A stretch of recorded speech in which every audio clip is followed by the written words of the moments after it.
Hello and welcome back to the Facts of Facts, the only Facts of Life podcast that's still waiting on that Boots St. Clair spinoff. Hi, Britt. Hi. How are you today? Pretty good.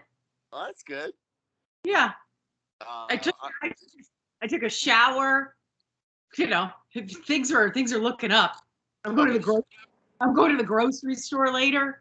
Oh, that's good. That's all. These are all big. I'm doing this right now. It's a full day. Yes. I've been following along with the Nicki Minaj Twitter balls gate situation from yesterday or the day before, and that's been now it's an international incident. I encourage everyone who are listening to this to look into this now, but we're not going to get distracted. Yes. Well, that will be those will be the people of the future. Yes. So that the Nicki Minaj news will be about 2 or 3 weeks old by the time they get to hear this, but still exciting. Yeah. Exciting. So today we have episode 3 of season 5. Yeah. Gamma Gamma or Bust. Yeah. Bust is your opinion? Bust. I vote Gamma Gamma. I thought it was a great one. Directed by the venerable Azad Kalata. Yep. And written by some newbies. It actually took 3 people to write this episode. Yeah, and they apparently could only manage one plot. Well, yes. I mean, yes. Yes. Well, if you want to think about it, one plot could be Blair trying to get into Gamma Gamma, and the other plot could be Mrs. Garrett catering. They're all the same. They're all involved in the same kerfuffle. That is true. So the 3 dudes that wrote this episode. Oh, God. This was written by 3 men? Mm-hmm. Interesting. George Tricker, Neil Rosen, and Andy Borowitz. Good old Andy Borowitz. Fresh Prince. That is true. That is true. Did you do your research on that? No, I just know that Andy Borowitz created the Fresh Prince of Bel-Air, which has basically allowed him to ride on that for the rest of his life, and seemingly that allows him to have his incredibly mediocre comedy columns published in the New Yorker every few weeks. All right. Fighting words. Andy Borowitz, we're coming for you. So we'll start with George Tricker. He got his start as a writer on the 1968 Joan Rivers show. He went on to Johnny Carson, many other variety shows, and then he landed on The Love Boat in 1977. He did an episode of Fish, which is about a cop that adopts 5 kids. No, it's not about a cop that adopts a fish? No. And the cop's named Fish. And they're partners? He brings his fish onto the scene. The fish is Yes. It's sort of like inspired by American Dad. Then he did a few Welcome Back Cotters. He did The Ropers, Me and Max, Joni Loves Chachi, and then this is his one Facts of Life. He'll go on to write 19 Too Close for Comforts, though. For him. Sadly, not the one where Jim J. Bullock gets raped by 2 large women. I wish that he had written that one. I'd love to just talk about that all day. He did a couple of Silver Spoons, a couple of Out of This Worlds. He did the Munsters Today Van Dyke Show. He did a Perfect Strangers. Ooh. Yep, a Blossom, Married with Children. And he actually also wrote on The Fresh Prince of Bel-Air. He passed away in 2014. And it seems that Neil Rosen and he hooked up around The Love Boat. But they went their separate ways after Munsters Today. But very similar career trajectories. Neil Rosen passed away in 1998. But posthumously, it seems, he and George Tricker got an old pilot of theirs on the air in Sweden called Full Fries. Wow. That is where I thought that when you started that sentence, that's not where I thought it was going to go. Well, now you know. Which is the key part of comedy. Surprise. Yeah, that's what I was going for. Full Fries was kind of like about a family-run supermarket, sort of the Swedish Kim's Convenience. Yes. And then there was Andy Borowitz, as we talked about. He started off on Archie Bunker's Place and went to Square Pegs. Then he did 3 episodes of Facts of Life. Then he left and he created the 1984 Jamie Gertz, John Stamos musical comedy Dreams. Mm-hmm. Then he created Day by Day, Courtney Thorne-Smith, Julia Louis-Dreyfus sitcom about a wealthy couple that opens a daycare. Then he did Fresh Prince. Then he created its spinoff. Do you know about the spinoff? No. Out All Night. It starred Patti LaBelle, Morris Chestnut, and Vivica A. Fox. Sounds good. And he did that with his wife. In 1996, he and his wife created the TGIF Aliens in the Family sitcom, where a dude marries an alien, and then he produced Pleasantville, and he basically rode his Fresh Prince coattails into the sunset or into the New Yorker. Yes, indeed. Or the New York Times. Which one was it? The New York. Okay. Blair's favorite. Of course, my favorite. I just got my copy today, this week's copy. So. Ooh, nice. Yeah. You're gonna get a big poster of it and move it to your dorm? No, I already have the big poster. I also have a small poster. I have a poster of that in every room I go into in my house. Well, I always say that you are the Blair of this podcast. Yeah, which is why my hair looks nothing like hers today.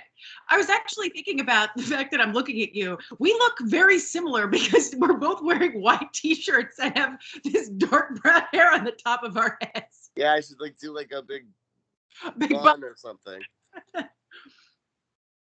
Anyway, so what I was going to say about this episode is that, and I was just thinking about this and I was reflecting upon it before we started, is that, and I was thinking, it's probably because I haven't regained my Facts of Life sea legs as of yet, because I had such a violently pissed off reaction to this episode because it's so wrong-headed in every conceivable way. And it underutilizes everyone aside from Blair and aside from our good friend Boots St. Clair. Oh, Boots is the best. But yeah. I was livid. I'm surprised that this one made you livid. There are episodes that I would expect that to be the case. So yeah, and that's the thing, is that I was thinking when I was back, I was like, well, did this make me as mad as the first season when Blair gets raped in the van? And I was like, no, because that's that first season nonsense where they were like, oh, we haven't figured out what we're going to do yet. We really, really need to put these girls into peril every single goddamn week. So we need to do that. Whereas now it's like we're now in season 5. They should have figured this shit out. This week, they made Mrs. Garrett and they wrote her as being the worst possible human being on Earth. I think that's a bit of an exaggeration. No, she shouldn't have that business, and she shouldn't be in charge of raising these young girls. She shouldn't be chaperoning them. She was unbelievably stupid, petty. Oh, how did Blair call her? What did she say? Selfish, small-minded, and stubborn. Yeah. I think she nailed it. I think this is more about Mrs. Garrett is wise in many of the ways of the world. She is not that wise at being a business owner yet. And so she was able to have some of her trials and errors in the safety of having a client that is her, friend. That she apparently doesn't even know how to consult with to get the process going of catering an event. She just goes and makes up a menu completely off-piste. And so, of course, Blair is like, what the hell just happened? Why are you doing this? We didn't even talk about this. And Mrs. Garrett's like, tut, tut, tut, pats her on the head, like, you dumb idiot. I have this under control. And Blair's like, fuck you, no, you don't. Yeah, no, I agree with you. Mrs. Garrett's wrong. But I kind of liked that about this episode because usually the girls are wrong and Mrs. Garrett is right. And here, I felt like it was a little murky because Blair also had a couple of missteps, but Blair was in the right and did not need to apologize. And so I kind of liked that the tables were turned here. But Mrs. Garrett didn't apologize for anything. At the end, she did. She said that she should. No, she said, you know what? We should handle these more like adults next time.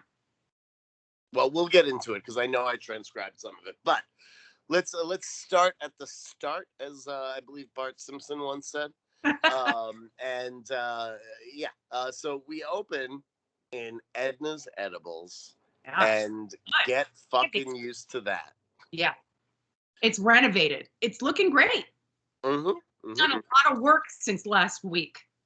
Yes, they do a lot of work when the cameras aren't running, especially in this episode. Yes.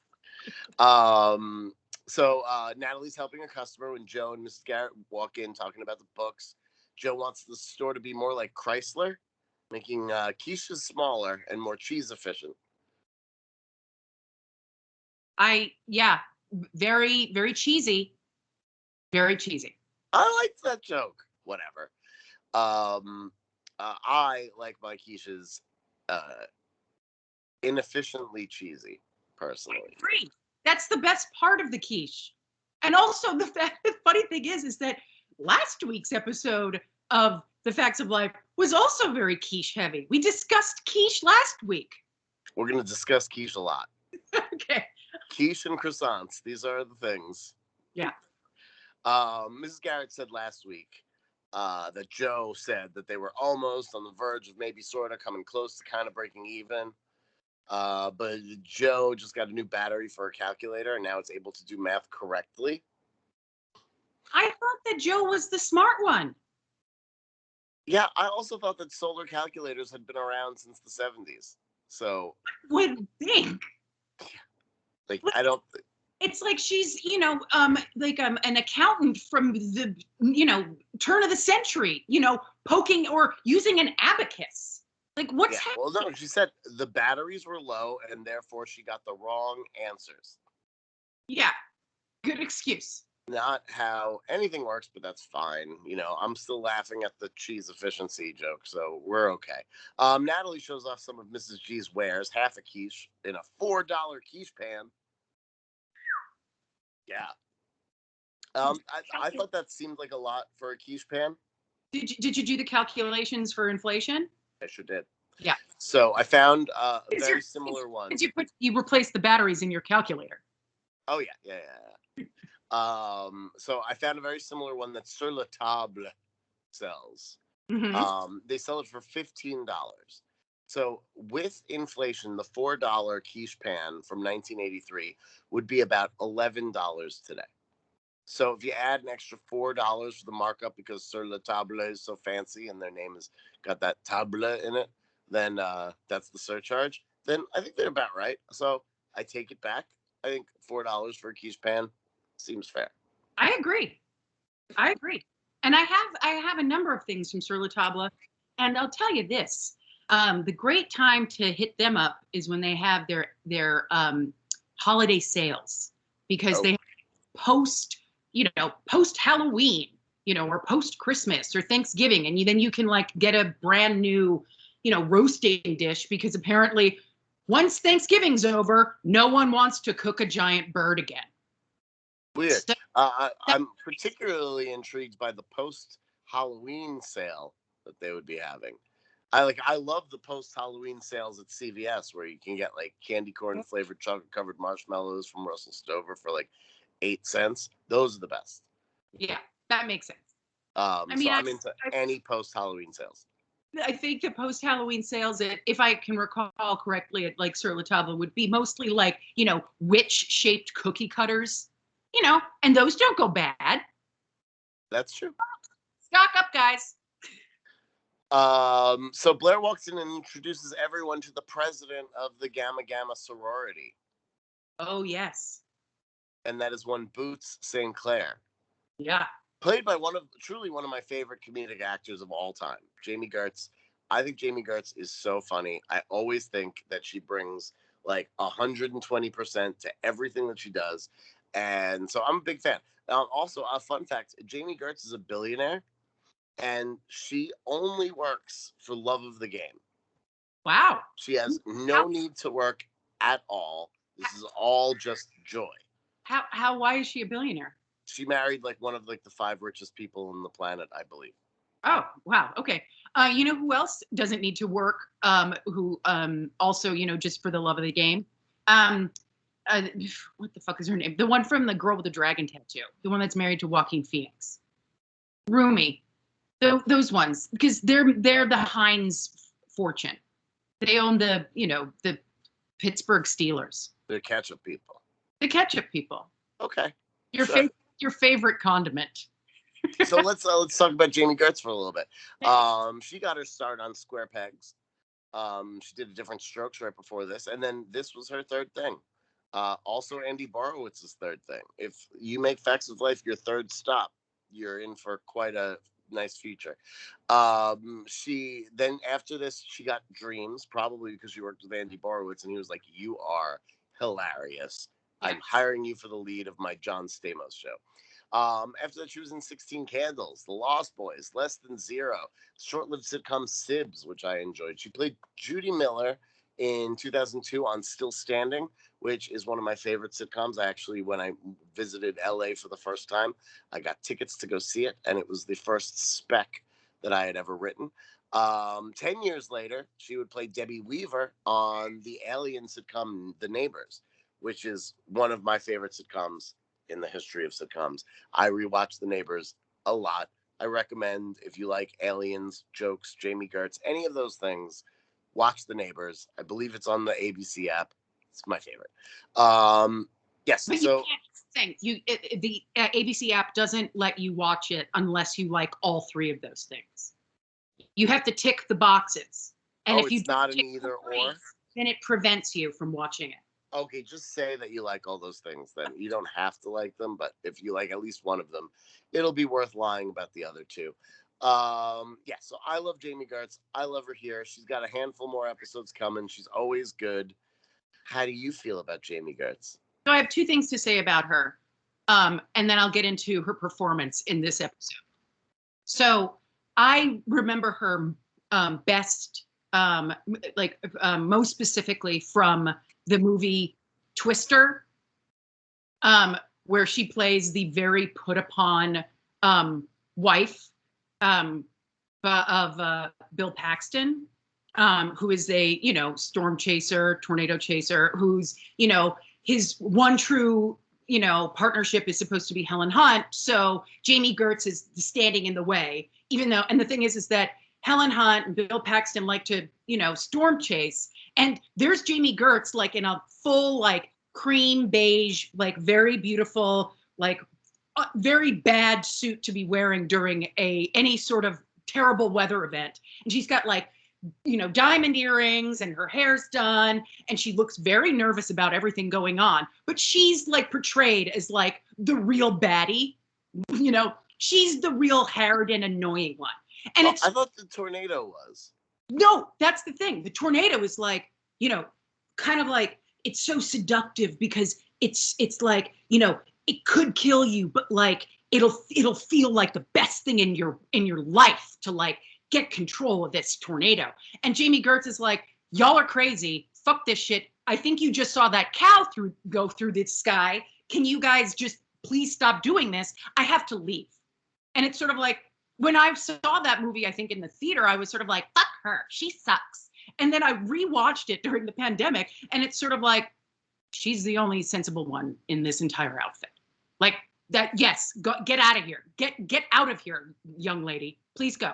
The other thing. Gertz. Yeah, exactly. But the other funny thing is that, so you mentioned The Lost Boys. Have you seen The Lost Boys? I don't think so. So The Lost Boys is actually wonderful. You would enjoy it. It's a sort of riff on Peter Pan, where they're all vampires. The Lost Boys are all vampires, and they live in, I don't know, like Redondo Beach or some, beach town in Southern California. And Jamie Gertz is the Wendy of the group.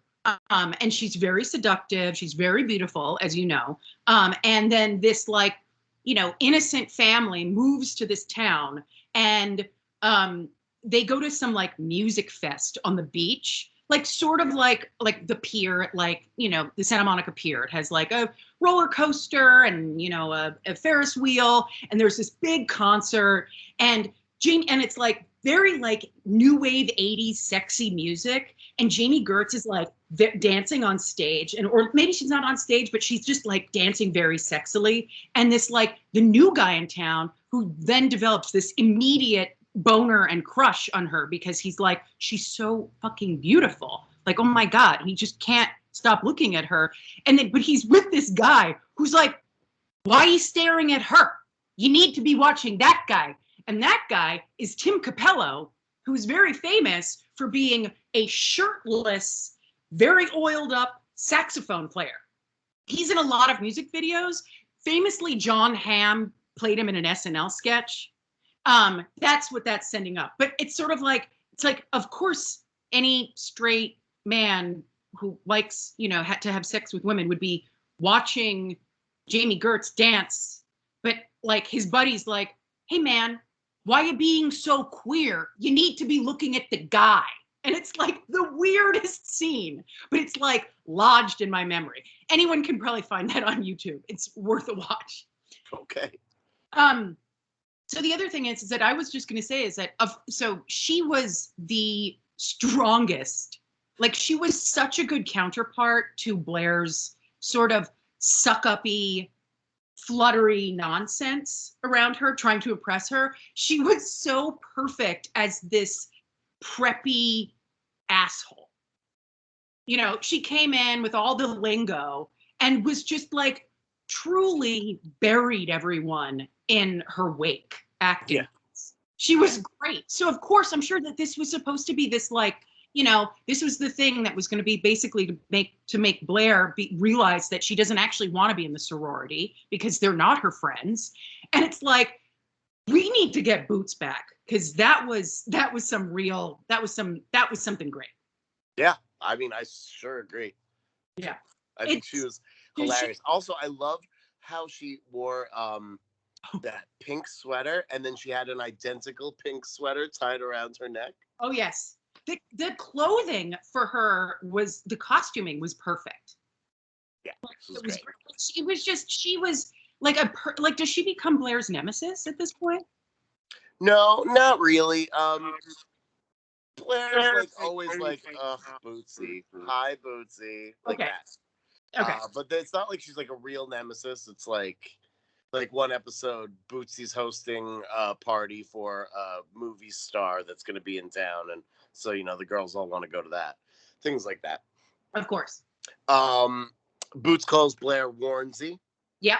Adore. Hate. Adore. Hate.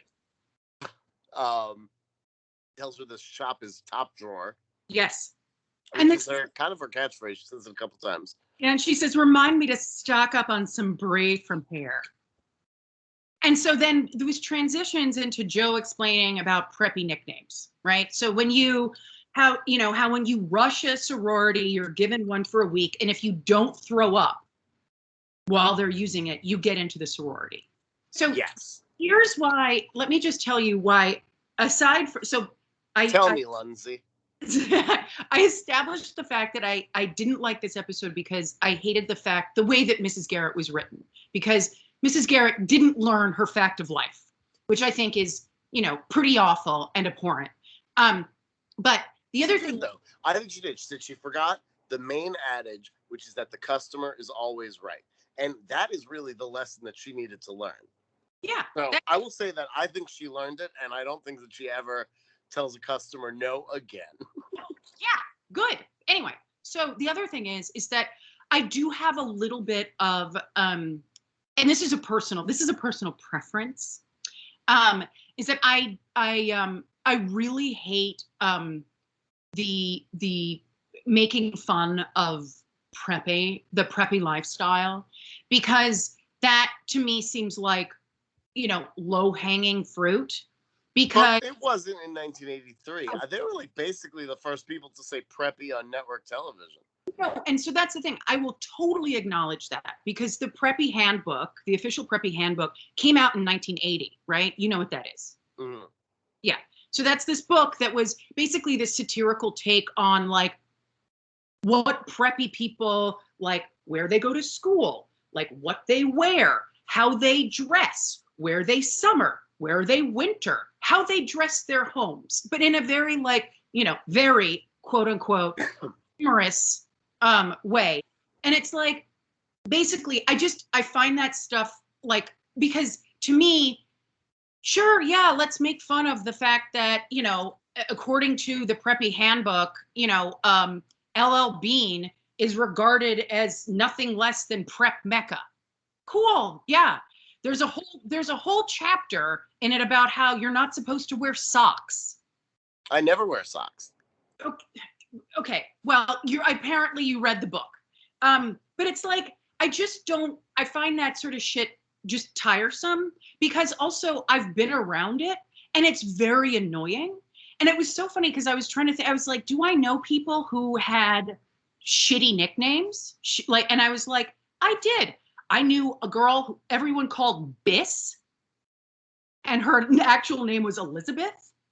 I knew a girl named Catherine who was called Podge, and she was very beautiful. It's not like she was walking around looking like, she ate too many donuts.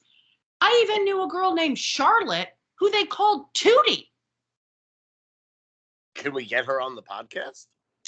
I don't think so. She was in England. I think that's the last time I heard from her. So I'm not sure. We can Zoom. We can Zoom. Anyway, I find this like, the way that I hate to put the kibosh on this fun fest. It's just like nonsense gibberish that I don't think is as funny as this show thinks it is. I think Boots was very funny.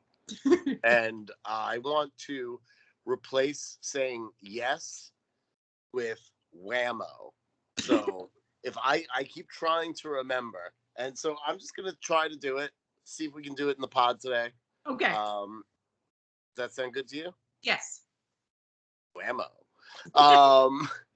So Blair introduces Mrs. Garrett to Boots as caterer extraordinaire, and Boots firmly holds up a limp hand, which was a very unique way of doing the limp hand. It was just like up, firm, go. No, she was doing it like that because she apparently mistook Mrs. Garrett for a man and was expecting her to kiss her hand. But Mrs. Garrett desperately tries to shake it. Yeah. It's bizarre, and I loved it. I also loved when Natoots is called Mrs. Garrett's Little Helpers by Blair, and then Tootie just drops something, like in shock. Like, I'm sure that wasn't intended, but they had like such a good reaction, and with the drop, it was beautiful. Like, the camera wasn't on it enough for me to believe that it was scripted, but I did get to see it. So yeah, both they were like, "Are you kidding me?" And I was just sort of like, "Actually, girls, that is what you are. You're little and you help there. What?" Mm-hmm. Wow. Show me the lie. Show me the lie. Well, Natalie seemed to be offended maybe because she's Jewish, and this seems to be like Christmas reference. So she was like, "Yeah, the reindeer are out back." Joe gets no introduction whatsoever. I know. Which I liked. Boots launches in about how they are here on official sorority business, and then Joe gives a great, "Oh yeah, what's up, Warrensy?" Which was not a joke.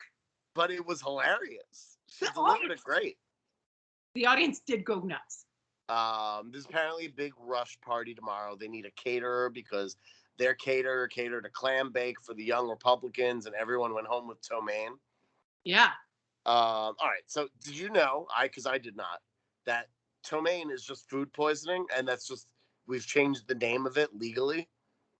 Well, I think it's an outdated name. I think it's just an outdated phrase. Yes, it's an outdated name for food poisoning. Yeah, because I think it's not that specific, because I think as we've gotten more into taking care to understand, food processes and safety, I think that ptomaine was just a sort of blanket. But then it's sort of like, at this point in 2021, we want to know if it's salmonella. We want to know if it's giardia. We want to know what it was that caused it, so that we can get to the root cause of it. It was salmonella in the or it was fecal water that was sprayed all over the romaine salad. I don't know. Romaine. So it was fecal romaine, fomaine. Yeah. Ptomaine by fomaine. Yeah. So again, so she said everyone went home with to mein. They didn't even get to see the dessert trolley. Kel bummer. And I was just thinking, like, as though the peak of posh luxury is a fucking dessert cart. When you're like 19, maybe. For me, yes. So, maybe Boots has a sweet tooth, or maybe she just wanted everyone to see it. She didn't say taste it. Maybe she had ordered up something beautiful and elaborate to be on the dessert cart for them to see. So the other thing is that as soon as you say to me, that the entire Young Republican club got sick because of clam bake, a little smile in my heart. Of course, a little smile in my heart. But that they got sick at a clam bake, but that they didn't even stay to take a look at the dessert trolley. I'm trying at this point, I have a visual image in my mind of some poor person pushing a dessert cart through like sand bluffs to just a group of posh young prep school assholes vomiting everywhere, diarrhea, and then he's just going one to one and being like, so we have chocolate mousse, creme brulee, strawberry shortcake. No, okay. So we have chocolate. Okay, you're already making chocolate mousse. Okay, it's just this. Like, I wanted more of that. I wanted more scatological, disgusting humor. You would. Yes. Did you know there's a silent P in Ptomaine? Yes. So that delighted me. You don't really see P and T together too often. The name comes from the Greek toma, which means corpse or rotting, decaying flesh. So, gross. Yeah, I was reading about it, and it's like you could get it from mussels and clams, fish, fungi, plants like water hemlock. So you might want to cancel that water hemlock salad you're planning on having for dinner tonight. Nuts, seeds, and like tongue seeds, and beans like fava beans. Tongue seeds? Tongue seeds. Like the tongue in your mouth? No, like T-U-N-G. Tongue. I would assume that all seeds, if you eat them, are tongue seeds, unless you put them up your ass. Yeah, then they're butt seeds. So Mrs. Garrett cuts through all of the bummer and a half talk and asks Boots if she's looking for a new caterer, and Boots is like, whammo. Yeah. I love it. Dinner needs to be ready tomorrow at 8. And if this was the last episode and Boots was Mr. Parker, Mrs. Garrett would be screeching, running around like a chicken without her head off, freaking the fuck out. Hmm? But no, she's like, oh, tomorrow. Okay, cool. Don't tell me what I should make, though. Just go. Yeah. We should. So, like, that's the thing, is that as soon as this happens, first of all, like, Joe does jump right in and starts, dealing, like, negotiating here, Yes, she says the budget's 200, and Joe bargains her up to 300, which is about 820 pandemic bucks of today. That's a decent budget. Sure, that's fine for one part for one evening. Yeah, we saw how much food it was. We saw how many people it was. It was decent. Yeah, that's decent budget. Yeah, but I was going to say something about that. Oh yeah, so at this moment it's like, so she negotiates her up to 300, and she says, "Oh, all right, we just won't buy any more knee socks this week."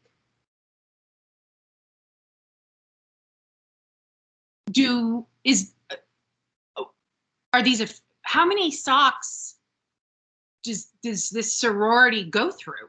I don't know, because preppies aren't supposed to wear socks. Girls are. Boys. Okay. Well, then I don't know. They probably never wash them because that would be work. So one a day. What's their sock budget? $200. Well, I guess it's $100. $100 in a week, because that was the difference that they got up. Mrs. Garrett dumbly says just how excited she is for her first college catering job for no fucking reason at all. Just, wow, my first cop. Exactly. Don't you know that's going to put off a customer like Boots? Exactly. That's the thing, is that it's like Mrs. Garrett apparently like didn't read Business 101 for Dummies or whatever. Like she just she just said grand opening, opened the door, and just didn't have any sense in her mind about how to budget, how to charge, maybe an invoice, maybe get half the payment paid up front. That would be good. Maybe consult with the customer right away to figure out what they're thinking about so that you can maybe then give them a couple ideas.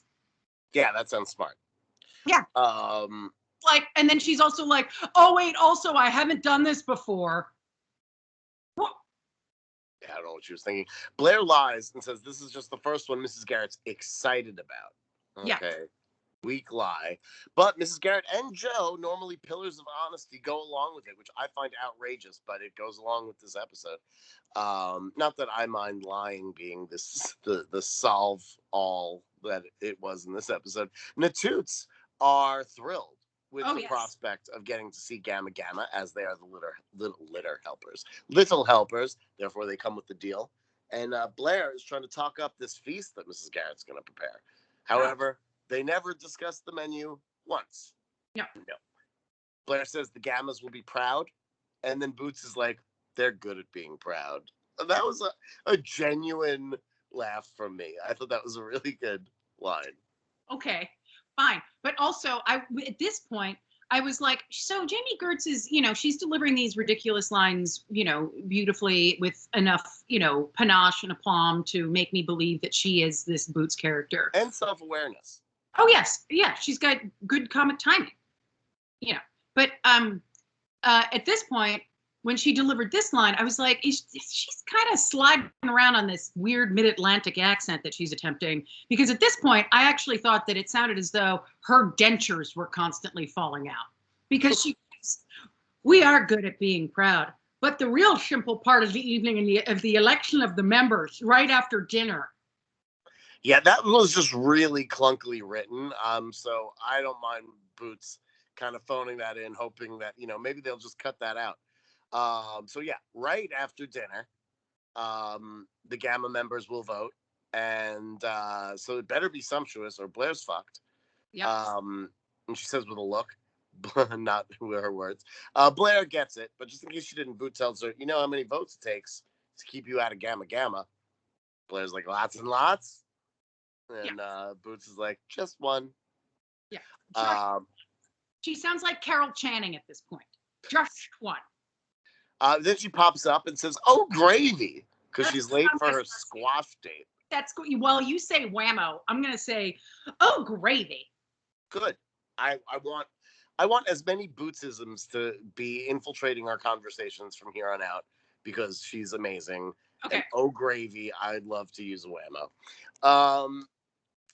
Yes, she leaves to what, in my opinion, should have been rapturous applause. Like when a great actress leaves the scene, just like, just killing it, and everybody's like, yes, interrupting the flow of the sitcom. That's what I wanted for Boots there, but we didn't get it. Like, also, it's like, it should be like, if someone has a really great death scene, you want the audience to be screaming and moaning, or when someone announces that they're having a baby. Sue Ann with the rice pudding when she nearly dies, and everyone's like, yes, thank God. I was gonna say something about so at this point I was like, so I understand that Blair is trying to impress Boots, because she wants to be in this sorority, but she clearly in the last episode she established that she not only knows the inside of the sorority house, the clubhouse, because she really wants to move out of the dormitory to move in there, because she's going to have this 4-poster brass bed, a great beautiful view of the orchard, the apple orchard, and also built-in closet for all of her shoes. So she knows a lot about the interior of this building. Yes. But at this point, she doesn't understand the process of getting into the sorority. However, at the end of this episode, it is established that she has a legacy. Her mom and her grandmother went to this sorority. Let me just pause you and say at the beginning of this episode, it is established that she has a legacy. So then they just don't. That's like an Easter egg. That's not, yes, but so then it seems as though Blair, like, forgot what the word legacy means. Yeah, she doesn't actually use the word. She just says, my mother and grandmother went there, so I have to do it. But again, one would think that we've met Mrs. Warner. We've met Blair's mother. We've met two of Blair's mother. Yeah, we've met all of Blair's moms. But I feel as though she would understand that she's basically a shoo-in for this sorority, so she doesn't have to panic. You would think, but she just doesn't understand that, sadly. Yeah. And she also really isn't panicking that much. She's like a little bit of a bitch about things, but really it's just like, I ordered something. I want to look good in front of these people. These are my new friends. Don't fuck it up. Like, it could go that simple. At the end, she reveals that she was really freaking out about it. And she's like, fuck this. But honestly, that's just like, I don't think it affected you as much as you're saying it did. Me? It more affected Tootie. That's true. But anyway, so once alone, Mrs. Garrett squeals with delight and starts hypothesizing that she can cater for some other sororities, and Joe says they can cater to all the sororities and then the fraternities, and then the sororities will be hungry again, but they're going to have to go somewhere else because they're going to be too busy. Joe is no longer a pessimist. She has flipped that glass half empty upside down onto a non-frown, and she is super happy. Perfect. That was a gorgeous, wonderful, roller coaster of a mixed metaphor. Right? I was proud of that. I didn't know if you were going to come out of it alive at the end. I knew what I wanted to do, which I wanted to mix them, shake them up, make them make no sense. But I too, once I flipped that glass upside down, I was like, can I pull this off? Anyway, Joe is no longer a pessimist, as she's filled out their date book for the next year and a half with hypothetical rush parties. And oof alert, Natoots goes upstairs to figure out what to wear to the party. Nat's like, we don't know any kilts or penny loafers. Is that what you're going to be wearing as caterers? Like, I get like preppy, but come on, you're caterers. You're not supposed to blend in. Yeah, you're supposed to look like the help. Yes, but Tootie curiously says they must have some clothes they can stick some metal objects into. And I was like, this is the blow? I was like, that's the weakest, weirdest blow I've ever heard. And as soon as I heard that, I was like, you mean like pins? Yeah. I don't know. I mean, it's not technically the blow, because then Blair goes, oh, I miss those kids. And then she says she almost misses Joe too. Fuck off. So she's going to be thinking of them while she's living at Gamma Gamma. So why are you being such a dick, Blair? Because at this point she's, breathed in the farts of the Gamma Gamma girls, and now she's addicted. And this is where she hints that she's a legacy without saying it. Joe wants to know why she'd want to live with a bunch of phonies dressed like bagpipes. Decent. Okay. She says that, her grandmother and her mother went there. She just wants to continue the tradition. She just does avoid saying the words legacy, which I thought was weird at the time. But then later on, when she is told she's a legacy, I'm like, I guess that's why they held it. But the point is not that. It's not that she wants to go do that to be part of her tradition. The point is that some girl in her dorm is playing the Conan O'Brien soundtrack.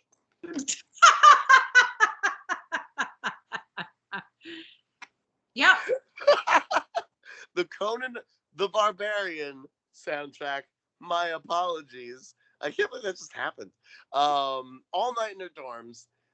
This much beloved score was released in 1982, composed by Basil Polidorus, and there's a 3-hour and 17-minute complete score available on YouTube, and it's only been up for 2 years. And guess how many views it has? 2. 580,000. Wow. For this 3.5-hour instrumental score that you can't get anywhere else. Anyway, most recent comment reads this. This soundtrack is what's best in life. So I replied and asked if she went to Langley College in the 80s, because I hope it's that girl.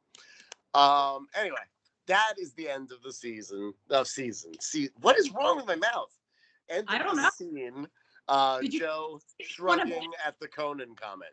Did you take one of Edna's edibles? I wish.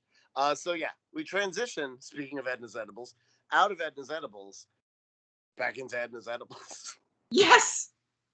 So the Azad Colada signature transitioning from scene to scene without leaving a location continues, which I did not think it did. I really thought that was like season 2. He's figuring things out, but nope, he's still doing it.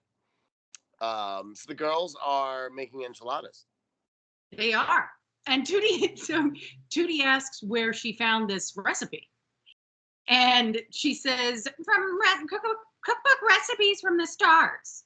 It's called Authentic Recipes from the Kitchens of the Stars. A terrible name for a book if it actually existed, which it does not. Yeah. And she's, wait a minute, My Enchiladas by Don Ho. We've covered Don Ho on this podcast before. You know, he's a famous Hawaiian singer, very famous for his, most famous for Tiny Bubbles. And he's coming back. This is not the last we've heard of Don Ho. Of course not. Again, I think it's just because it's a funny name and he had a lot of awareness at the time. Again, the other thing is that we should mention that this is establishing a joke runner for the rest of the episode, which is incongruous recipes from famous people. Yes, that is true. There's no reason why it needs to continue, and it's never funny. Like the closest funniness is like Charo made your matzo balls. Like and that's here. That's in this scene. But they move on later on, and it makes no sense to everything that they made was out of this cookbook, and it has that many Chinese recipes in it. Well, so I have a theory about all this stuff that we can get into later when we actually get through all of the incongruous recipe punchlines. But I think that it's just the juxtaposition of silliness, because, I think that we should also discuss, because, so Mrs. Garrett's like, don't be so close-minded. You know those great matzo balls I make? Thank Charo. Also, it's just very funny that, like, Mrs. Garrett is, making matzo ball soup for... That is weird.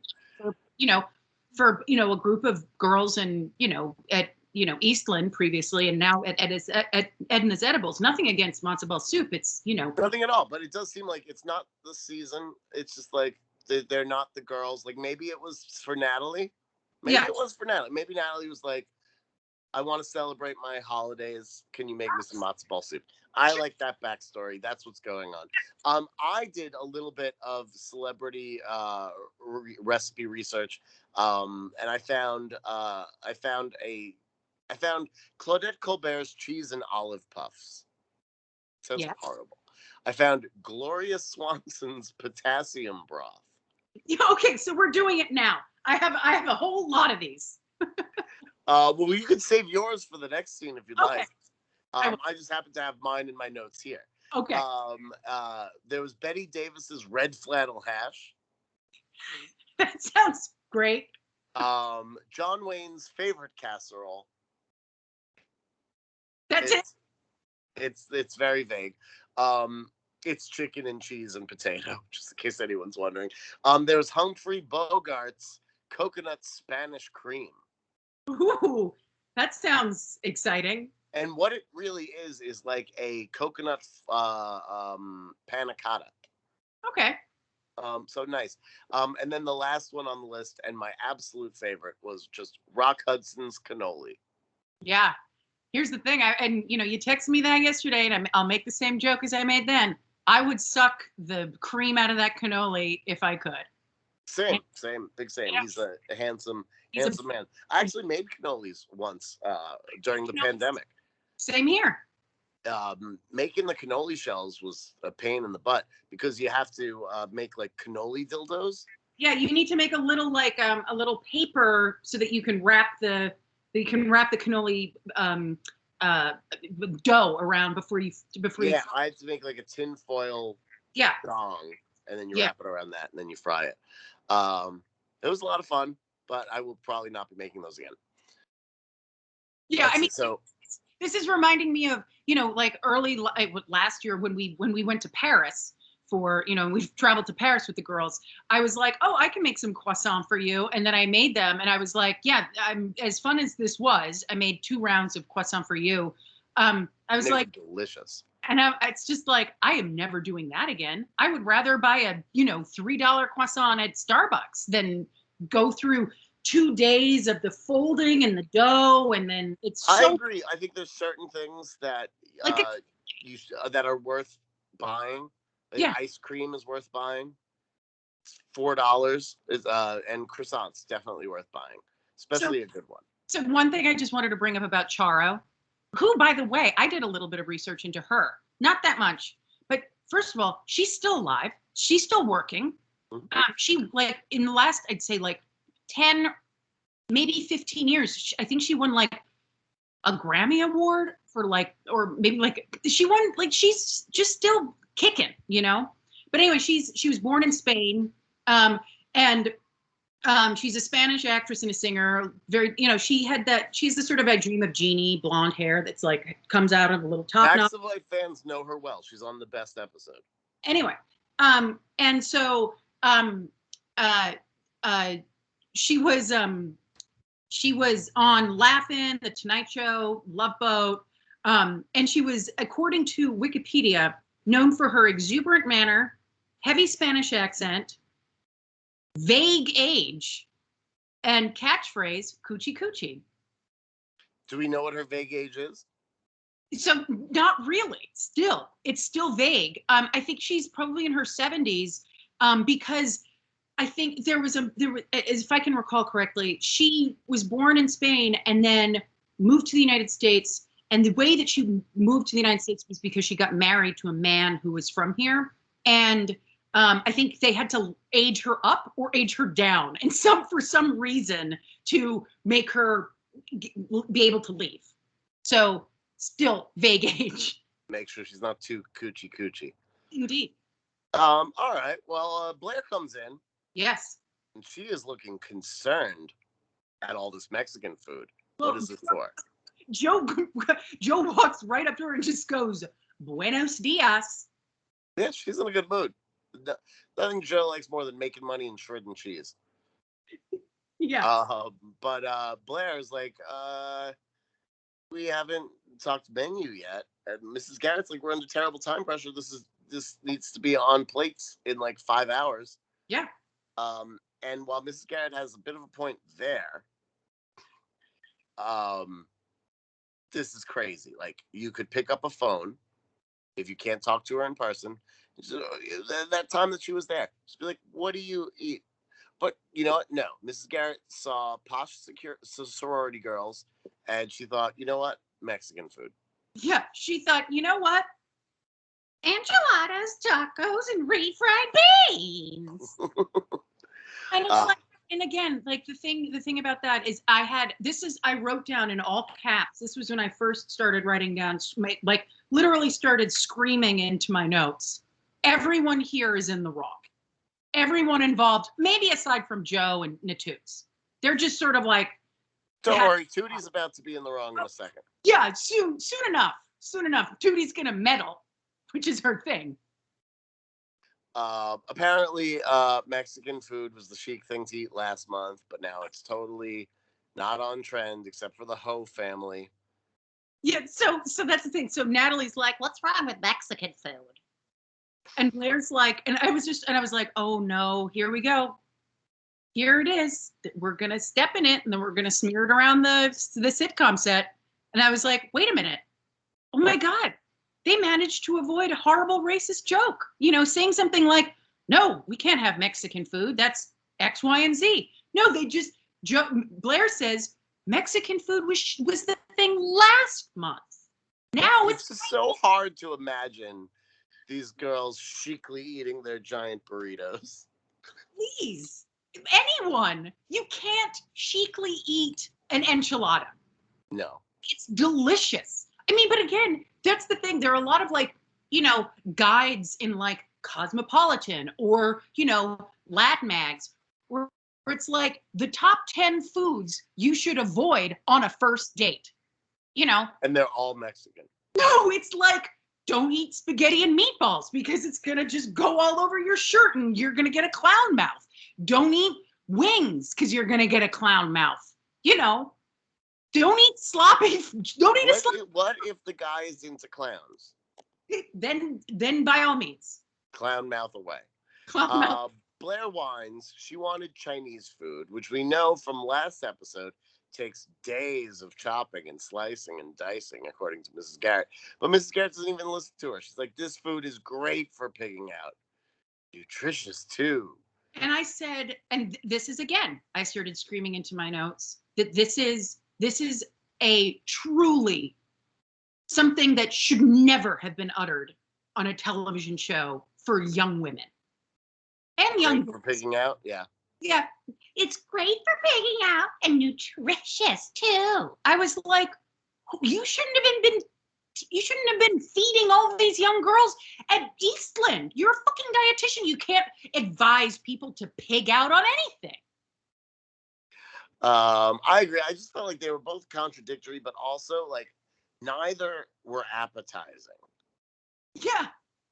So that was my main issue. But Blair says that if the Gamma Girls wanted nutrients, they would have asked for chewable Flintstones. Yeah. Do you know that Flintstones vitamins came out in 1968? I didn't. They're the most successful over-the-counter vitamin product available, and they come shaped like Wilma Fred, Pebbles, Barney, Bam Bam, the Great Gazoo, and Dino. They also used to have a Flintstones car, but there was a poll taken in 1995 saying, should we replace the car with Betty?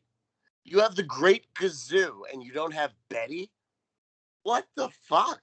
That is. So yes, everybody was like, yes, replace the car with Betty. So we now have Betty vitamins. But who made that decision to like have Great Gazoo, have Dino, have Bam Bam and Pebbles, and not?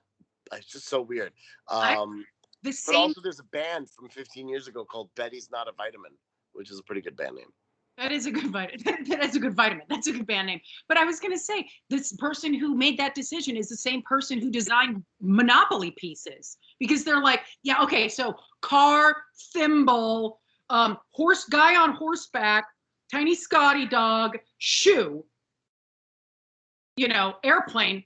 And then like, I don't know, I think in a poll like 10 years ago, they were like, should we replace some of this stuff? And people were like, yes, give us a cat. None of those make any sense still. Like, get rid of the goddamn thimble. No one wants the fucking thimble. The thimble is always my favorite. Scotty dog or car. At least with car, you can drive it around the board. The other thing that I was going to make a point about Flintstones vitamins is that I distinctly recall taking them as a kid. They're very delicious. Yes, they are. And I remember that there was a controversy because they were so delicious that kids were eating them like candy, and they had to make them less delicious and like harder for kids to get open because kids were just like ODing on vitamins. Yeah, but I don't know about that because then they made them gummy and they made sour gummy ones, and I feel like they're making them more appealing. Maybe. But anyway, Mrs. Garrett says she went ahead with the menu because she thought Blair had faith in her. And Blair was like, I did have faith in you until you pulled this shit. And yeah, that is the correct read, Blair. Yes. Team Blair here, even though she's whining nonstop, she says enchiladas would have been more appropriate at a bullfight. Okay. Absolutely not. Absolutely not. Because enchiladas are Mexican. And while, you know, the Spanish did colonize Mexico and imported bullfighting. Bullfighting is associated with Spain. Yes. So. Also, you know what is mostly eaten at bullfights? Bull meat. Oh.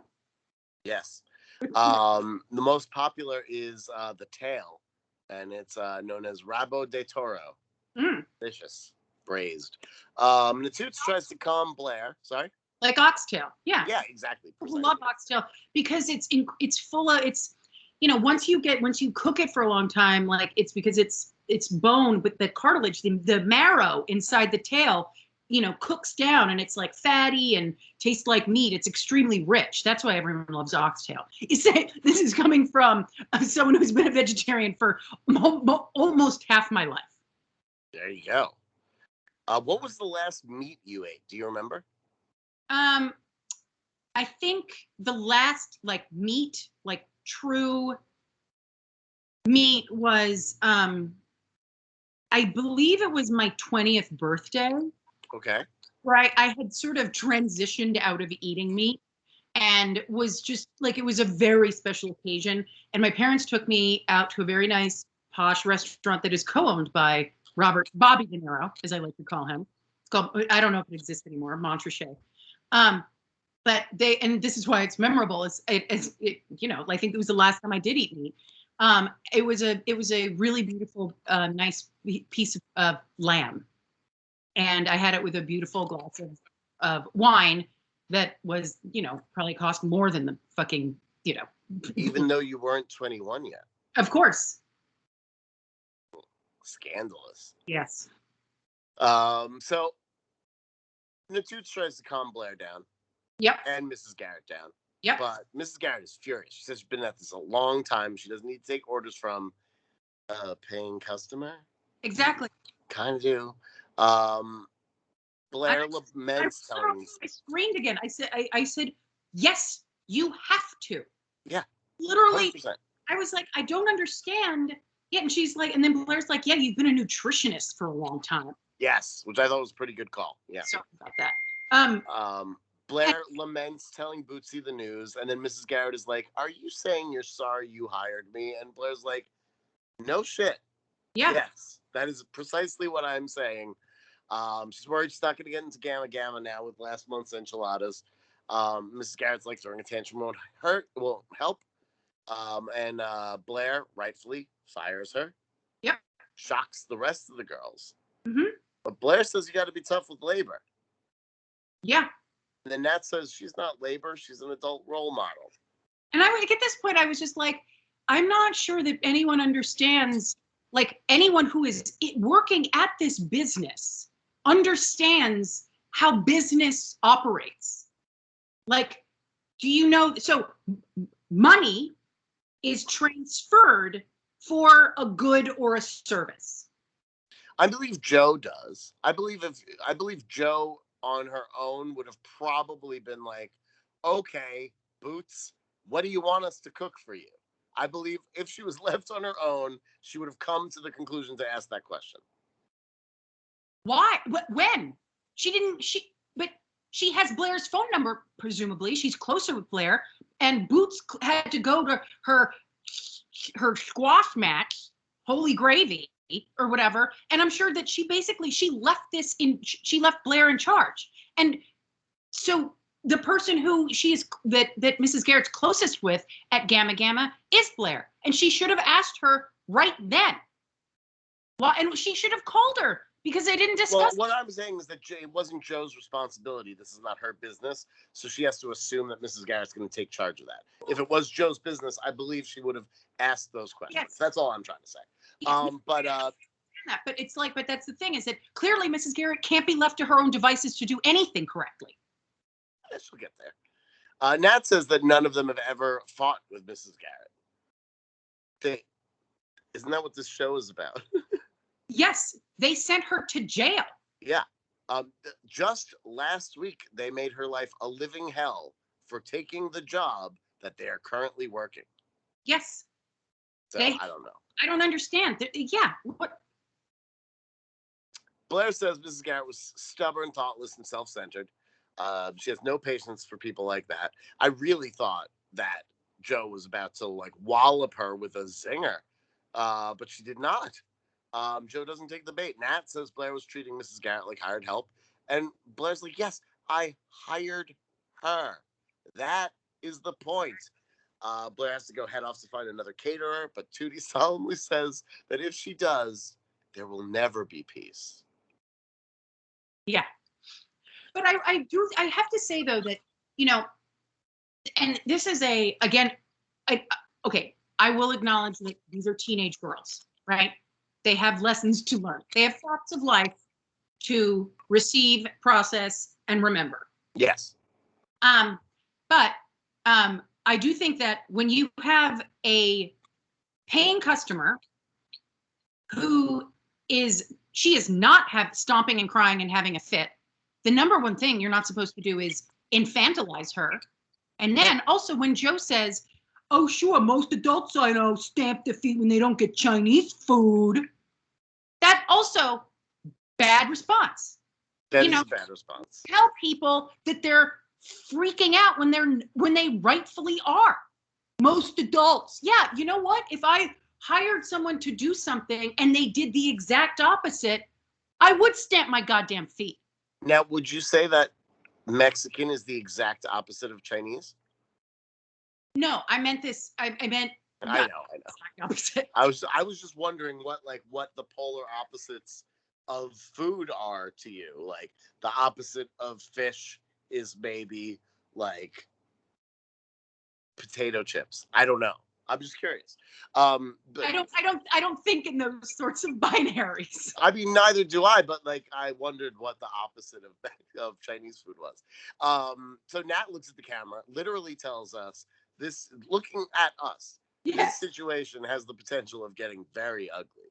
Yeah. Why did we need this line, and why did those two people in the audience chuckle at it? I was very confused by this whole situation.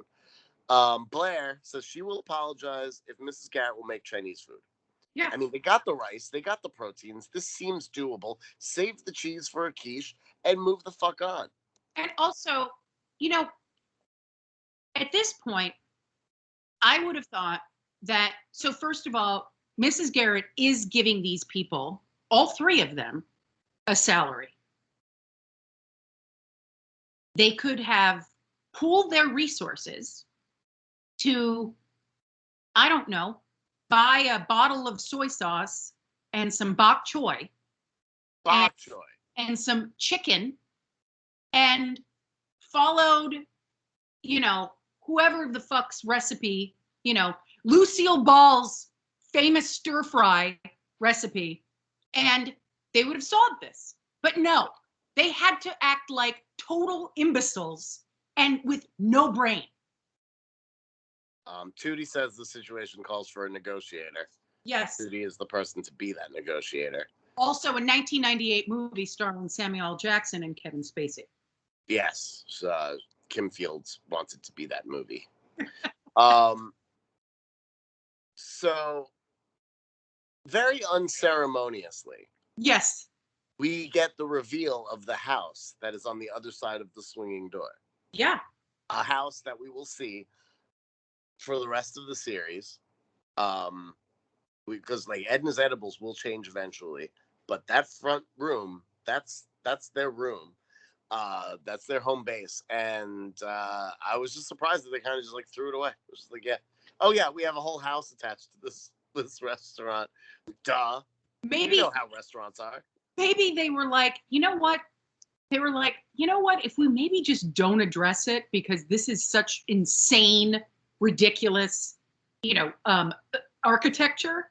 We just make the audience think that they've seen this before.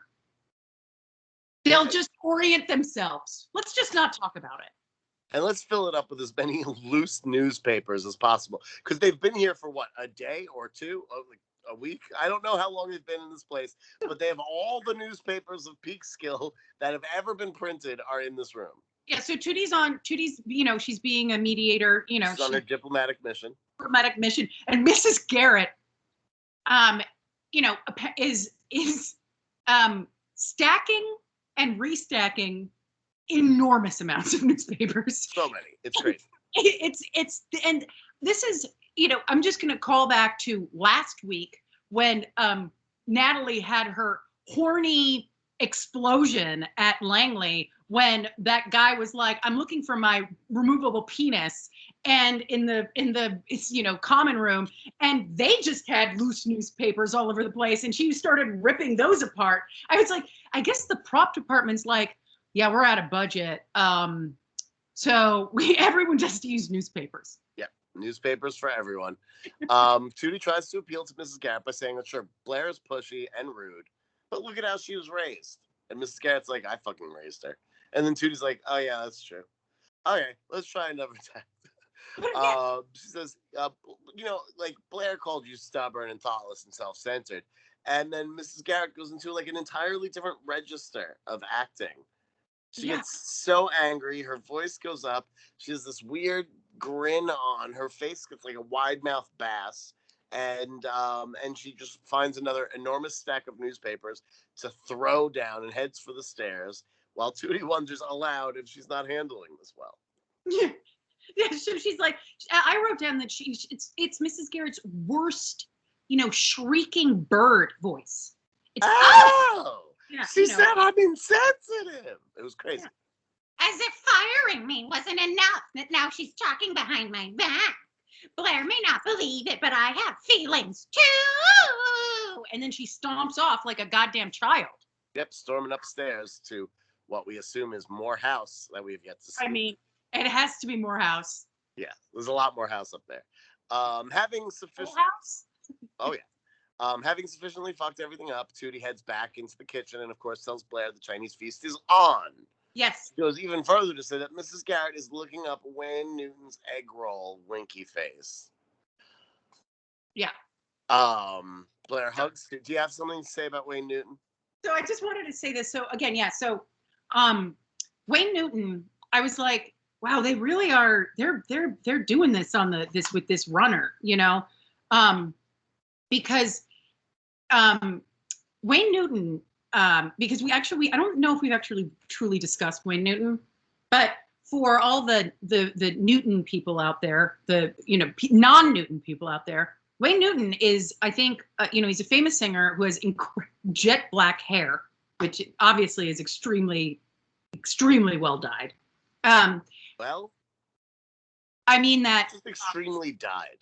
Extremely dyed. So he's a very famous singer. He's still alive. I think he might be the longest running, having had the longest running show or presence in Vegas ever. He's been performing for like 62 years. That's a really long time. Anyway, so a couple fun facts about him. He's also a passionate Arabian horse breeder. Ooh la la. Yeah. He also hated Johnny Carson. Who doesn't? And when he was on Conan O'Brien's show in the early 90s, he told a story where he said that he slapped Johnny Carson in the face. Oh, I like that. Such a little bitch. Anyway, the other funny thing that about Wayne Newton is that he was sued by the Oakland airport in 2009 for $60,000 in unpaid parking fees. At the airport? At the airport. And so I was just like, as soon as I read that, I was like, that's amazing. Like, did he just forget that his car was there? And he just was like, fuck it. And then I was like, but why wouldn't they just tow it? Like, $60,000? That seems like... No, it sounds like he just keeps coming back every day, getting another ticket, and then being like, fuck you. And then... Yeah, because that's the thing. A man who has a standing residency in Vegas goes to the Oakland airport to say fuck you to the parking attendant. No, it's because he left behind a private jet there that they had to house, and it was so big that they had to like charge him fees, and he refused to pay, and the only way for them to get it out is that they had to completely dismantle it. So it's this enormous headache. Also, fun fact, he's the inventor of the Fig Newton. Is that true? Yeah. That's not. I believed that Wayne was a different type of Fig Newton as a child, because they would talk about Wayne Newton on Perfect Strangers sometimes. So I was aware of the name, but I didn't really know who he was. But I knew Fig Newtons, and they had a lot of different fruit Newtons back then. And I didn't know fig was a fruit, except for because of the Newton people. So I assumed Wayne could be one too. Fair enough. It's a Newton full of Wayne. But the person who invented the Fig Newton, just for all of our eager listeners, was a man named Charles Roser, and it was invented in 1891. That's an old fucking cookie. Yeah. So Blair hugs Tootie and announces that she's going to go upstairs, eat some humble pie with Mrs. Garrett, but Tootie's eyes widen. She says, don't thank her, in a way that's so obvious, I worry for Blair's ability to read people. But Tootie serves her some bullshit about Mrs. Garrett needs a cooling off period, and Blair's like, all right. And then she leaves singing the Gamma Gamma theme song, which I think was just like, Gamma Gamma. Gamma, gamma, gamma, gamma, gamma, gamma. It's like, okay. Yeah, you just know Azad was like, sing something about Gamma on your way out. Yeah, and I guess that the writers weren't like, you know what, maybe we should make this funny or accurate. No, fuck it. Just put a placeholder in there.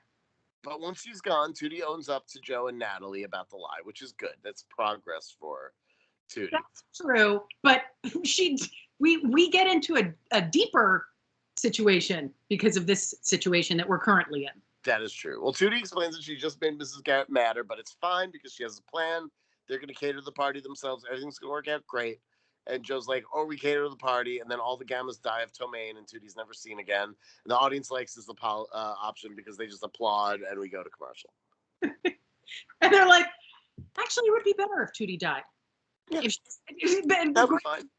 Like, but that's I do like it that at least there's some sort of consistency with like Joe's vague threats. Is that like last week it was like, are you going to break both my yes, and then it's like, and then Tootie, if this goes tits up, we're never seeing you again. And it's just like, Jesus, okay. Well, the girls have been busy over the commercial break. Yeah. Because they have somehow created a Chinese feast in Mrs. Garrett's kitchen and delivered it to Gamma Gamma. I'm personally astounded. Yeah. And so let's just pause for a second. We open on the food. We do. Which looks positively disgusting. Oh, it's fine. It looks inedible. It is inedible. It doesn't look like food. Well, they followed all the recipes from Mrs. Garrett's cookbook. However, they had to substitute a lot of ingredients. For instance, their sweet and sour chicken is made with vinegar and Ovaltine. Yeah. Here's what they need for sweet and sour sauce. Okay, great. And bear in mind, the entire prep and cook time is a total of 5 minutes. You need pineapple juice, brown sugar, rice vinegar, ketchup, and soy sauce. You really think that Mrs. Garrett doesn't have all those things? If you don't have pineapple juice, swap it out for orange juice. Yep. And you definitely have orange juice. Then it's, more of an orange chicken, which is a dish. Mm-hmm. It's fine. Either way, you would have something better than Ovaltine chicken. Yeah. Tootie says same concept, different culture. What culture is Ovaltine? I don't know. I barely can remember what Ovaltine is. Is it a fiber drink? It's like chocolate milk powder. It's like malted chocolate. Oh, so you just drink it for pleasure. It's not to like. Yes, it's for pleasure. So it's not like Metamucil that like gets. No, it's like a malty Nesquik powder. Okay. Joe is unimpressed with Tootie's lemon chicken, which apparently was purchased from KFC, and then Tootie burned the bucket, according to Joe. What went on during this commercial break? No, I know. So, but I do. That's the thing is that when she said like, "What about your lemon chicken?" and she's like, "Well, they won't know where it came from," which again, that's ominous. Yes. And also with the fact that like Joe's like, "That's because you burned the red and white bucket." Also, why? Why did she need to do that? Why do you need to cover your steps that badly? Who's looking for garbage? I have a better thing to say, a better question to ask. If they were going to go to KFC and buy some chicken, why didn't they go to a Chinese restaurant and buy some Chinese food? Really? This is the first time you've considered that this entire episode? That's been my question since we started this. Like they have $300 of cash that Boots gave them. Just buy $150 worth of Chinese food. I think you're going to be fine. Yep. Yeah. Anyway, it's time for the celebrities. This is the problem. There's no like active problem solving done in this show. This show manages to make everyone look unbearably idiotic and selfish and also crazy. Maybe aside from Joe. Joe's the only one who's sort of like, and Natalie, I suppose. Well, it is time to name check all the foods that they have somehow made for this. They're all additional celebrity recipes. Yeah. We've got David Bowie's fried wontons. Yep. Yum. We got the Mandrell sisters' chow mein. Mm-hmm. Ricardo Montalban's chop suey. And Mr. T's fried rice. Here's the thing. I fully believe that Mr. T would have a good recipe for fried rice. I agree with that. That seems like incredibly like it's no brainer. No brainer. But Ricardo Montalban's chop suey, I'm not buying it.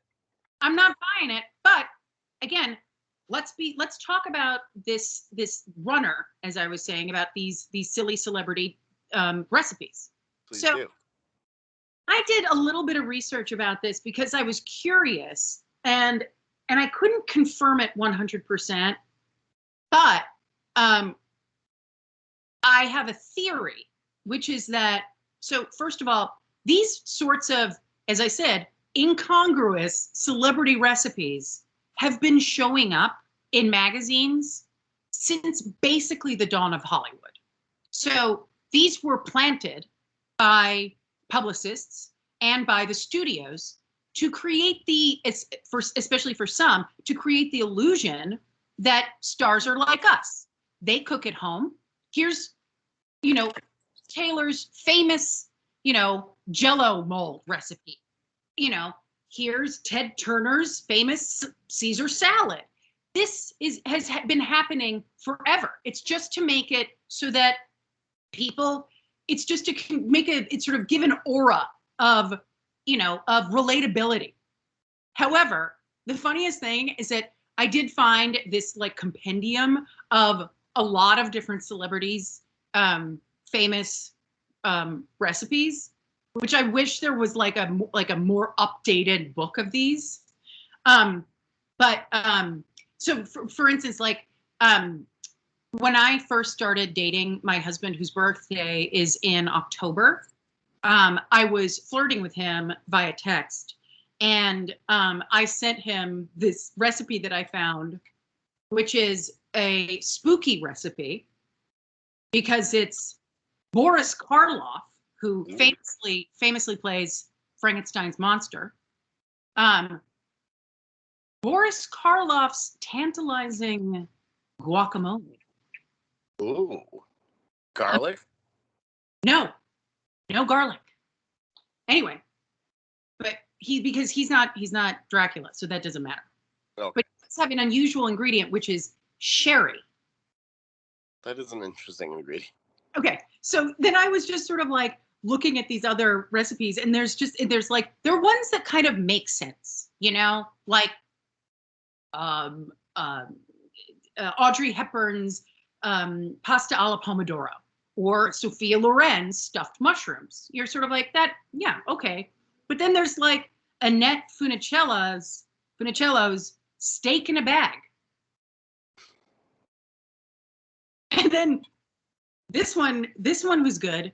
Robert Duvall's mother's crab cakes. I mean, everybody knows Robert Duvall's mother made some great crab cakes. Yeah, but it's like Robert Duvall's crab cakes are terrible. But again, I mean, as I was saying, it's like they still do this. Like if you pick up any issue of like People magazine or Us Weekly, it's always like Katy Perry's beef stew, or Wayne Brady's chicken cacciatore, and you're like, okay, I don't think that Wayne Brady makes chicken cacciatore or knows what that is, but what is Wayne Brady doing? Is he hosting some new game show? I'm sure. It's just to promote some new thing. So yes. This is just but again, I think that this runner is not as funny as they think it is. No, it's not. It definitely isn't. So they decide to move everything to the back of the table because it's all shitty. And then Tootie's like, what do we put at the front of the table? And Joe's like, a skull and crossbones. And I fucking laughed. I genuinely thought that was funny. The girls decide this is the plan now. They're going to block all access to the food. Just do it. Just block it. Just as Boots brings the girls down to the living room where the food is waiting, Blair oohs and ahs over the upholstery, and Boots is like, get this, it's water resistant. And Blair's like, I like that in a couch. And this is like one of those things, like, why did they include this? I literally I wrote down, okay, so clearly they have piss play at Gamma Gamma. I enjoyed this exchange, even though I didn't understand why it was there. As I said earlier, the thing about, as I said, if you're ripping off the Preppy Handbook, which was published in 1980, there's a whole chapter on water resistant couches. Yep, whole chapter. No, there's a whole chapter on decor. So I'm sure that there's a whole thing about like upholstery and blah blah blah. And I think probably Blair, as she says later, she's like, I hate that fucking water resistant couch. I mean, I would too. But I do think that that seems gauche to Blair. Sure. Boots announces Blair so that Blair can announce the food, which is a totally normal thing. Blair goes on about wanting to serve something distinctive. She name drops Mrs. Garrett, but not her business. And then announces that they have an elegant Chinese feast. And the minute the word Chinese escapes her lips, the other girls gasp. And one girl behind Blair, her jaw just drops to the floor. Yes. Like, Chinese.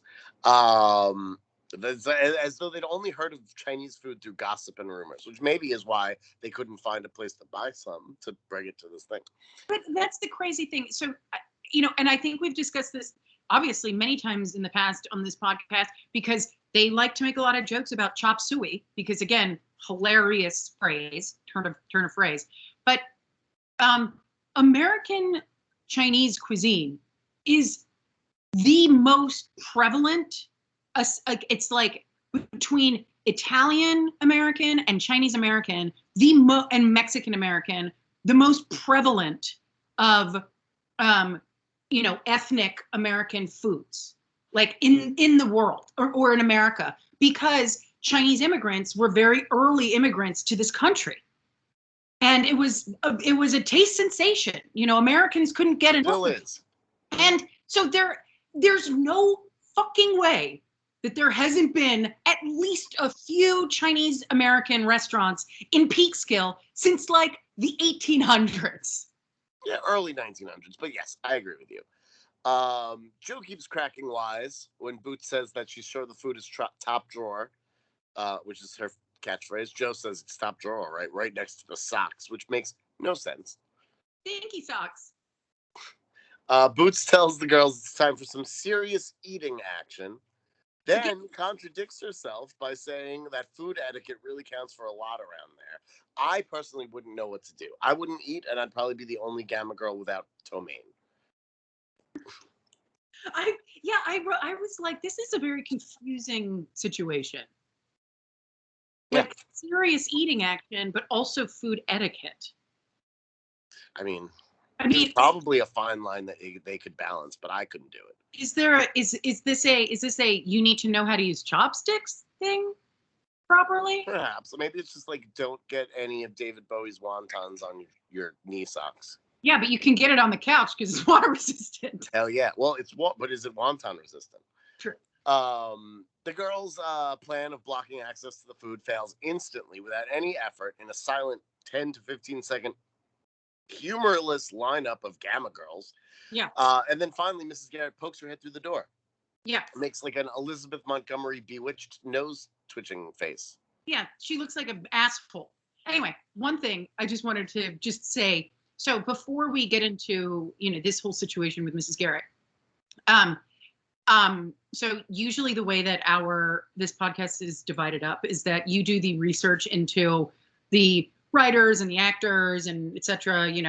And also just random shit that you're interested in, and then I tend to do things about the odd culture and, food poisoning and I don't know, Wayne Newton. But at this point, so when this scene starts, when Boots and the girls from Gamma Gamma, I guess apparently the pledges are, they enter this down the staircase into the living room. It was like a cast of 1,000. It was like 25 people, maybe fewer, but I was like, oh no, please, should I text Dominic to tell him to not look up all these girls? Because this is going to take up 9 hours. Thankfully, like one talks. Yes. But I was concerned. I was like, this is going to be one of those ones where it's like, you text me like 11 hours after you first start being like, I just finished the first half of this episode. No, it wasn't so bad. I mean, honestly, the biggest pain in this episode was the fact that we had 3 writers and 3 writers that we had not dealt with yet, which meant that I had to, but that was fine. So Mrs. Garrett can smell disaster. She immediately figured out that the girls catered using her name, which is a real breach of trust. And she should be furious with the girls. But she's there to tell Gamma Gamma that she didn't make this food in the hopes that they will clear her name. But she's just going to be known as the caterer that brings bad food and drama and excuses to parties. It's not going to go well. Exactly. At this point, she should have fucking just stepped up and been the goddamn adult. Yeah, you she should responsibility. You say, I'm sorry. And then, you say, this didn't go as planned. I apologize. Here's your $300 back. This got out of hand because, and then maybe blame the girls because they deserve a little punishment and humiliation. But like at this point, she's not being a good role model. And and also, she had a catering gig that got taken away from her. She went up into her room when she has a business. She went up into her room and was just like, I'm going to stay there the rest of the day. Yeah. As though she's just going to stay up there, as though I'm not. And I don't actually think that these 3 idiot girls, Joe and the Toots, who are seemingly incapable of doing much, they would be making the most noise in the kitchen downstairs, and the place would smell like smoke and flame. And Ovaltine. And Ovaltine, obviously, because we need that joke again. So Mrs. Garrett heads over, but she's cut off by Blair, who gives a very heartfelt and sincere apology, which just gives Mrs. Garrett this weird exit route to point out she's like, I didn't do this. They did it. But Mrs. Garrett's then like, but I accept your apology, which was so uncool. Yeah, I wrote down, but I accept your apology. It was like, she was doing it in her smarmiest, smuggest voice. It's the one that she used with Mr. Parker in the last episode. Yeah, when she was quitting. When she was like, fuck you, get away. Well, Tootie tries to say that they use the celebrity recipe, so everything should be good. Not even giving a half-truth, more like a quarter of a truth. But that hope is immediately dashed when we see 3 girls making yucky faces. Yeah. And then Bootsy bellows a belligerent Blair. It's like my alliteration there. She actually says Warnsy, but I was going for the alliteration. Bootsy says the food flat out sucks. Yeah, stinks. But Mrs. Garrett, who is now a business owner, is very comfortable at lying. Suddenly says, but the food went over great at Calvin Klein's last week. Calvin Klein's going for a peak skill caterer and everybody's buying that shit? Well, yeah, because these are, dumb status conscious rich girls who, will make a yucky face, but then hypocritically will eat it if a famous person is eating it. These dumb rich cunts. That's the joke. Yes. And Bootsy suddenly impressed with this. Says Natalie snorts and says the sweet and sour Ovaltine chicken was such a hit, Jackie couldn't stop snarfing it down her face hole, and that got Alicia's attention. And Alicia's like, "Oh, Nassus or Bissett?" And Natalie's like, "Either." And Alicia's like, "Well, let's dig in." Yeah. And Bootsy looks on unhappily. Let's talk about Alicia. Yeah. Also, just before we start, let me just explain what she looks like. She looks like if you gave Blair terrible bangs and then gave her a half pony so that half her hair was up and the other half is down. And then you dressed her in a little white shirt and a red string bolo tie.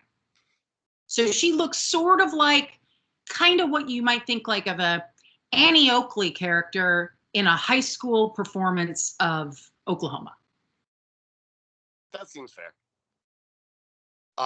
She's played by Jennifer Barlow. She's got one more episode this season, and she's done here. This was her first gig. She will go on to do a Dallas, Double Trouble, Jefferson, Sledgehammer, 9 to 5, the TV show, not the movie, 30-something, Star Trek The Next Generation, Days of Our Lives, Golden Palace, the Golden Girls spinoff. All just one episode. This is the one she stuck around for. She has a small part in the movie Defending Your Life, which is one of my favorites. She also played the lover. She played the... Sorry? I recently rewatched Defending Your Life, and it's as charming and weird as you remember it. So, she played the lover in Garth Brooks' Thunder Rolls music video. Wow. Yeah. That's not worth a rewatch.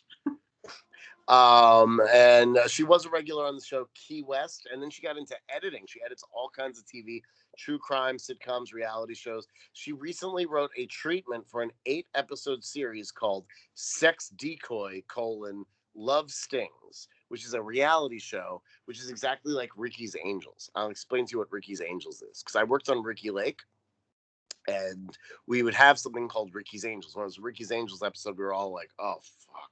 Just depressed about it. Ricky's Angels were 3 girls that would wear skimpy clothing, go to a bar that they know your man is at, and then try to seduce him to prove that he's a cheater or not a cheater. But Ricky's Angels would frequently sleep with these guys, and we just have to be like, that's not your job. Stop sleeping with them. But they would do it anyway. And then the wives or girlfriends of the marks would be very mad at us for having just basically given their possibly cheating boyfriend a new mistress. So it was anyway, that's what Sex Decoy: Love Stings was. Wow. Enough about her. We are back in the living room. Yes. And we are regaling Blair with stories about how they nearly poisoned all her potential roommates. They bought really stale fortune cookies that Joe says predicted where Lindbergh would land. Yeah. Charles Lindbergh made the first nonstop flight from New York City to Paris in 33 and a half hours alone in a single-engine monoplane in 1927. Yes. It was the plane was called the Spirit of St. Louis. And then 5 years later, his 1-year-old son was kidnapped and murdered. Which was called the crime of the century. So perfect person for this show to reference. But also the other great thing is that his kid was murdered in 32, and because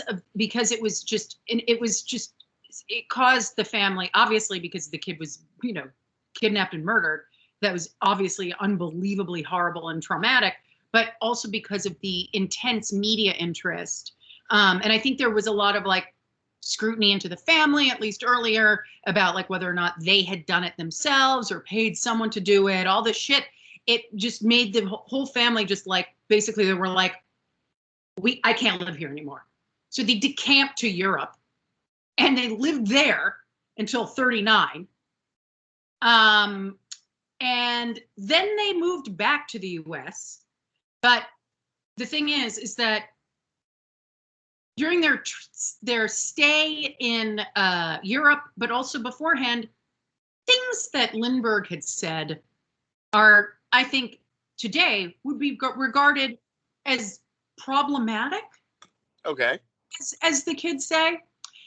He's widely considered to be a anti-Semitic Nazi sympathizer because he didn't really denounce Nazism or the Second World War until Pearl Harbor. He was sort of like, I'm not sure if I don't know about, I don't know. Anyway, to end on a lighter note about him is that because of the because he gained such huge fame about this amazing feat, which was to cross the Atlantic by himself in a single engine plane. He also contributed to aviation, and that sort of like just broke open the notion that airmail could exist, commercial airlines could exist, people could travel in this way rather than taking the slow route on the boat. But also because of the celebrity and the fascination with taking this plane across the ocean, and his nickname was, one of his nicknames was Lindy. Was that this could be a fact, this might be a fact, I'm not sure if it's completely erroneous, but he is sort of credited with creating the dance craze, the Lindy Hop. Did he do it, or just named after him? I think it's just named after him. Okay. If he invented it, that would be pretty awesome. Well, yeah, but I think that it's like, the dance became so popular, like right when he had done the flying. So it was sort of like, oh shit, this amazing thing just happened. Let's name a dance craze after it. Can you do the dance? Do you know it? No, I don't. Oh, okay. Also, I don't think that all of our listeners are watching this podcast. So no, I can't do the Lindy Hop. All right. Well, perfect person for Joe to reference, because Blair points out that she just loves and misses Joe's puckish sense of humor, which is a nice way of putting it. Yep. And Mrs. Garrett descends the stairs and the girls go quiet. Yes. Blair thanks Mrs. Garrett for coming up with that lie. And Mrs. Garrett says if they had acted more mature in the first place, they wouldn't have needed to use lying to solve their problems. Is this the moral of the episode? Blair apologizes first. Like having to do it. Yeah. Blair apologizes first, which I don't think she should have. Nope. She says she behaved like a spoiled 3-year-old. And Mrs. Mrs. Garrett says, well, I'm sorry I didn't consult you before going with Mexican. And it's like, yeah, no shit. Yeah. This whole thing could have been avoided, which is basically how every episode of The Facts of Life is. That's kind of how every sitcom is. Mrs. Garrett says she forgot the old adage. That's the name of my the sitcom that I'm going to pitch. This whole thing could have been avoided. The sitcom is over in 30 seconds. Well, then it was avoided. The customer's always right is the old adage that Mrs. Garrett forgot, and Blair unhelpfully adds, except when they're wrong. Oh, as though they had meaning. And it was wrong. And Tootie is thrilled that there's finally peace in the house. She calls it diplomacy in action, which doesn't make sense to me, nor Natalie. And I jumps up and says, are you mad, woman? Your fucking diplomacy had nothing to do with anything here. Yeah.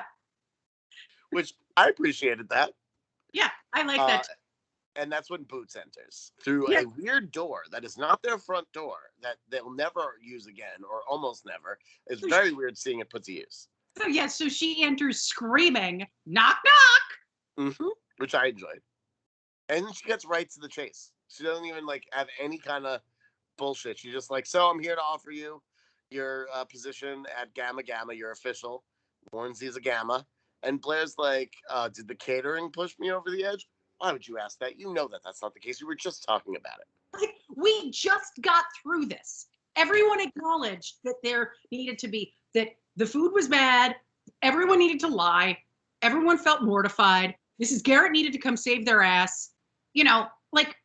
This. Don't open the wound. We just sutured it. Yes. Stop scratching your stitches, Blair. Boots makes the point of saying that you cannot pull the 100% wool over her eyes. Couldn't she have said cashmere? Wouldn't that have been better? Yes. I thought so. But whatever. As we all know, this food was strictly barforama, which is a phrase I definitely use to this day, and I'm sure that's where I got it. Boots explains it was never a question of if Blair would get in. She was always going to get in. She's a fucking Warner. She's a legacy. It's fine. Food be damned. So all this stuff about one vote and catering better be good, it was all bullshit. This was preordained, and Blair is so pissed off about this. Again, did Blair Blair also is supposed to be incredibly intelligent. How wouldn't, we were just talking earlier about like how Mrs. Garrett should have called Blair to determine what menu to serve for this event that is happening in like less than 24 hours. But also, wouldn't Blair have called her mom to be like, "Hey, Ma, that's Joe. Sorry. Hey, Ma. Hello, Mother." She would have been like, "Hi, Mom. I'm pledging Gamma Gamma like you and Grandma always did, but I'm kind of getting the runaround. They're kind of making me do all this hoop jumping, and I'm a Warner. What the hell's going on?" She always tries to use the Warner card. I know, and then Monica Warner would be like, "Well, that sounds like it's strictly formality time." Yeah. She is fuming that she had to agonize over this election all week. That she nearly ruined her relationship with her old school's nutritionist over this. Super important. Boots leaves saying that her initiation cloak and candle will be waiting for her at the clubhouse, and she toodaloos her way out those weird doors. Yeah.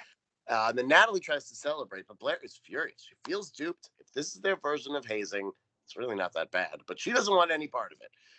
No. The hazing's coming later. The hazing's coming later during the initiation cloak and candle. That's the hazing. This is just pledging. This is just when you try to impress people with your personality and it's like you kind of make the case that it's like, I'd be a cool person to hang out with. That's what this is. The hazing comes later. The hazing is when you put on your cloak and candle and then, you have to do all the water sports with the water resistant couch. Well, the hazing is not coming later for Blair, who is too privileged to worry about this shit. The shine has totally worn off of the Gammas. All they do is talk about clothes and money. She hates their furniture. So much unchecked lying in this episode. She would look terrible in a kilt. Another lie. I'm sure. Another total. I was like, I actually feel as though I have seen her in a fucking kilt. And even if I just close my eyes and imagine it, it's awesome. So yeah, she really looked in like a kilt and some like knee socks and the penny loafers. Yeah, well, she doesn't want to live with them anyway. She would rather live in the dorms, but she can't get it out. She'd rather live in the door. I was like, this is the worst. The opening strings of the Conan soundtrack start playing in her mind. She can't. Yeah. Shit. Apparently, now that girl is playing the soundtrack to the 1974 Daytona 500, an album which Joe has and actually prefers side B. Yeah, she's like, it's got really good B-side. Unreleased. You got to get the expanded issue. Yeah. So Blair whimpers about not wanting to live in the dorm. She's clearly hinting she wants to live above Edna's edibles, like any child billionaire would. But honestly, you're just as likely to hear that hit record with Joe as you are with this mystery girl. So maybe you should hook up that girl with Joe. You should make them friends. That's true. Yeah, so Blair's just like, she's moping. Now she's acting like a child. She's like, well, I guess I'm just going to have to study super late at the library. And then, Mrs. Garrett swoops in like an asshole and delivers her line as slowly and smugly as possible. There is one other place you can live. Which also sounds like a threat. That's true. She's a billionaire. She can live anywhere she wants. Get your own apartment. But, yes. So Mrs. Garrett offers the room above the kitchen that Joe, Natalie, and Tootie are already sharing.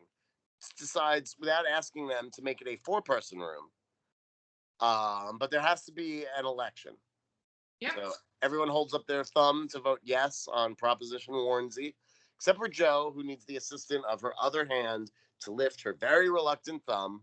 And then there's a big group hug, and we are out with all of our girls finally living under the same roof. It was a rough pocket of time when Blair wasn't living with them. Makes complete sense for Blair to be living with them above a restaurant. And I cannot wait to see how they navigate college life together. Everything in this episode made a lot of sense. A lot of lessons learned. Everyone seemed hyper normal, very competent, logical. Yeah. Everyone was great. This was very normal. I mean, I laughed. No, I didn't laugh. This one, as I said earlier, it might be because I haven't regained my sea legs from when I watched Facts of Life, but I was almost as mad about this episode as I was when we went to Paris. I mean, nothing is as bad as Paris, except for maybe Australia.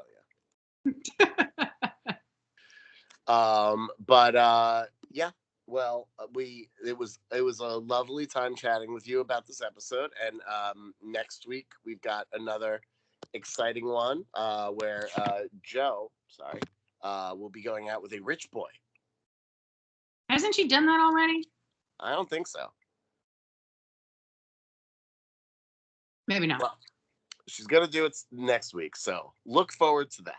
That'll be fun because I'm sure, Joe's, you can't pay for my dinner, pull on my chair. It's either I have no pride or I have no money. Something like that. Yes. All right. Well, until next time, we will see you. Thanks for joining us, and bye-bye.